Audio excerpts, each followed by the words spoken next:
Hello viewers, আসসালামু আলাইকুম। কেমন আছেন সবাই? দেনাপনা নাটকে অসাধারণ ঘটনা ঘটতে চলেছে আগামী পর্বে। ইরফানের ভাই এইবার সরাসরি মোবাইলটা হাতে নিয়ে পারমিতাকে দেখিয়ে দিবে যে আসলে আমার সাথে কি ঘটেছিল এবং আমার স্ত্রী কি করছে।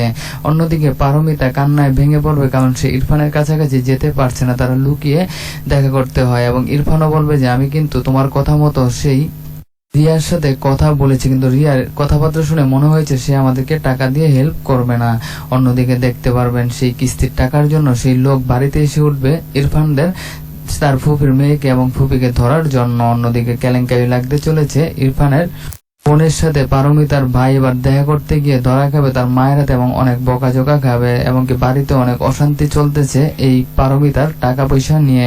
এই বাড়িটাও বিক্রি করে দিবে, যার কারণে তার মা কিছুতেই মানছে না যে আরো তো দুইটা ছেলে রয়েছে। এই বিষয় নিয়ে তাদের মধ্যে চরম ঝগড়া হবে, আগামী পর্বে আপনারা দেখতে পারবেন। এবং আমাদের পারমিতা এইসব সমস্যা থেকে উদ্ধার হওয়ার জন্য এইবার সরাসরি পুঁতির ব্যবসা শুরু করতে চায়, তবে এই পুঁতির ব্যবসা নিয়ে অনেক অপমান অপদস্থ করবে তার শাশুড়ি।